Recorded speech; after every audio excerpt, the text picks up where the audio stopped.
तो साहब ये क्वेश्चन नीट 2013 के पेपर में आ रखा है, फिजिक्स वाले सेक्शन में क्वेश्चन है, a small object of uniform density rolls up a curved surface with initial velocity v। एक कोई ऑब्जेक्ट है, इनिशियल वेलोसिटी v से जा रहा है, कहीं रोल्स अप ऊपर चढ़ रहा है, मान लेते हैं यहाँ ये ऊपर चढ़ रहा होगा, it reaches up to a maximum height of इतना, इन्होंने ये हाइट भी दे रखी है, मैं इतना हाइट ये जा रहा है with respect to initial position, यहाँ पे इनिशियल लिखा हुआ है, with respect to initial position the objective. तो ऑब्जेक्ट क्या है, सॉलिड स्फीयर है, हॉलो स्फीयर है, रिंग है या डिस्क है, हम देख लेते हैं अभी कैसे होगा ये। ठीक है, ये बोला इनिशियल पोजीशन, मान लेते हैं ये यहाँ से जा रहा था तो ये इसकी इनिशियल पोजीशन है कहीं ना कहीं, तो ये इनिशियल पोजीशन के रिस्पेक्ट में इतना ऊंचा जा रहा है, ये हाइट दे रखी है मैक्सिमम हाइट, मान लेते हैं मैक्सिमम हाइट यही है,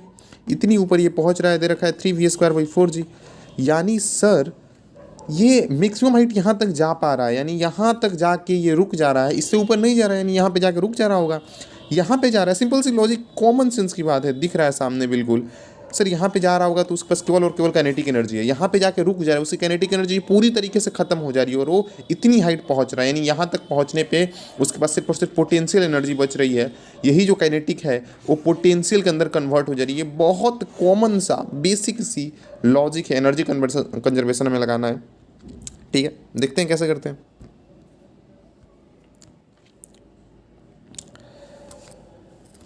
तो सर अब इसको करेंगे कैसे, काइनेटिक एनर्जी हम लिख लेंगे, यहाँ पे इसकी कितनी है, यहाँ पोटेंशियल एनर्जी कितनी है, दोनों को इक्वेट कर देंगे, चूंकि दोनों बराबर है। यहाँ पे जो काइनेटिक एनर्जी थी, यहाँ पे जाके उसकी वेलोसिटी 0 हो जा रही है, फाइनली रुक जा रहा है, यानी पूरी तरीके से काइनेटिक कन्वर्ट हो जा रहा है पोटेंशियल एनर्जी में। ठीक है, यहाँ से जा रहा होगा, ऊपर जाएगा, ऊपर जाएगा, इसकी वेलोसिटी धीरे धीरे कम होगी, यानी काइनेटिक धीरे धीरे कम हो रहा है, वो पोटेंशियल बढ़ रहा है, बढ़ रहा है, बढ़ रहा है, बढ़ रहा है, बढ़ रहा है, बढ़ रहा है, ऊपर जाता है, तो पूरी तरीके से काइनेटिक एनर्जी जो है ये ख़त्म हो गई इसकी, और ये पूरी तरीके से कन्वर्ट हो गया पोटेंशियल एनर्जी में। अब बस ध्यान देना ये है यहाँ पे कि रोलिंग मोशन में काइनेटिक एनर्जी कितनी होती है। यहाँ पे चूंकि बॉडी रोल्स अप, यहाँ पे देखो ना कितना इंपॉर्टेंट बात लिखा हुआ है, रोल्स अप, ऊपर चढ़ रहा है ना, रोलिंग मोशन करते हुए जा रहा है, तो रोलिंग मोशन की काइनेटिक एनर्जी होती है ½ mv², 1+k²/r², और यही पोटेंशियल एनर्जी के बराबर होगा, यानी mgh। हाइट कितनी दे रखी है सर, 3v²/4g, इतनी चीज़ ठीक है। सर ये फार्मूला कहाँ से आया, ये सिंपल तरीके से आप ड्राइव कर सकते हो, सबको नोन होता है कि अगर कोई बॉडी रोलिंग मोशन कर रहा है, यानी वो ट्रांसलेशनल मोशन कर रहा है प्लस रोटेशनल मोशन कर रहा है, ट्रांसलेशनल की एनर्जी होती है काइनेटिक एनर्जी ½ mv², रोटेशनल की काइनेटिक एनर्जी होती है ½I⍵²। दोनों को जब आप जोड़ते हो तो आपको ये वाली चीज़ मिल जाती है, दोनों को जब आप जोड़ते हो तो आपको फिर सर ये वाली चीज़ मिल जाती है। इतना समझ में आया सर। यहाँ पे देखेंगे मास से मास कट जाएगा, v² से हम v² को काट सकते हैं, g से यहाँ पे g भी दिख रहा है कटते हुए, यहाँ पे 4 कट जाएगा 2 से, 2 से 2 बार में 4 कट जाएगा, तो बचेगा यहाँ पे बस 1+k²/r²। अब k²/r² क्या है हम देखते हैं उसको, सबसे पहले इधर लिख लेते हैं, 3/2 बच रहा है। ठीक है,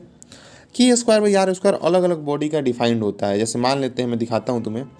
मान लो हमारे पास यहाँ पे k²/r², आप देखोगे कहाँ से आया, तो मैं से मान लेता हूँ moment of inertia, radius of gyration आपने सुना हुआ है mk², ये k² जो है रेडियस ऑफ गायरेशन। हम मान लेते हैं हमारे पास कोई भी ऑप्शन दिया हुआ है, सॉलिड स्फीयर मान लेते हैं, यहाँ पे देखो दिया हुआ है सॉलिड स्फीयर, तो हम क्या करेंगे, सॉलिड स्फीयर का हम मोमेंट ऑफ इनर्शिया लिख लेते हैं, क्या होता है, तो moment of inertia solid sphere का होता है हमारे पास 2/5 mr², और इसी को हम इक्वेट कर देंगे mk², यहाँ से हम रेडियस ऑफ गायरेशन निकाल सकते हैं ना, mk², तो ये m से m तो सबसे पहले दिख रहा है कट जाएगा, तो बचेगा 2/5 r² = k²। यही r² अगर हम इधर भेज देते हैं तो यहाँ से r² ये ख़त्म हो जाएगा, यहाँ पे आ जाएगा, तो r²/k² सॉलिड स्फीयर का होता है 2/5। ऐसे ही अलग अलग बॉडी के लिए अलग अलग हो रहा होता है, जैसे हम देखेंगे सर सॉलिड स्फीयर के लिए देखेंगे तो सर ये होता है 2/5, अब निकाल सकते हो आराम से, हॉलो स्फीयर का होता है 2/3, रिंग का हो जाता है 1,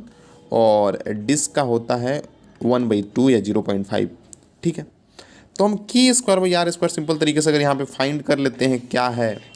तो फिर हम बता सकते हैं अगर 1 आ रहा है तो रिंग होगा, अगर सर 2/3 आ रहा है तो हॉलो स्फीयर होगा, अगर 2/5 आ रहा है तो सॉलिड स्फीयर होगा, और अगर 1/2 का रेडियो डिस्क होगा तो निकाल लेते हैं इसको सिंपल तरीके से। यहाँ पे k² कैसे निकालेंगे? k²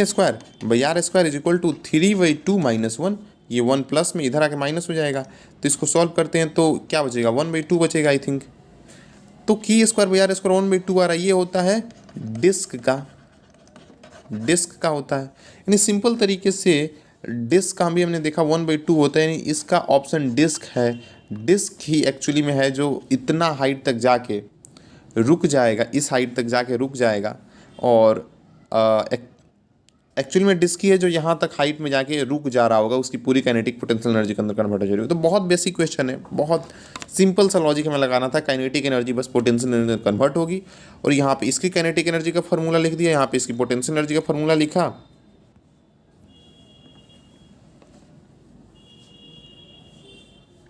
फिर आगे हमने ये वाली हर ऑब्जेक्ट के लिए फिक्स होती है, तो हमने ये निकाल लिया हर एक सॉलिड बॉडी के लिए, तो इसको हमने निकाल लिया। और ये जितना आएगा हम देख लेंगे ये वाली किस बॉडी की है, और वो बॉडी होगा ये डिस्क की है, तो ये बॉडी डिस्क है।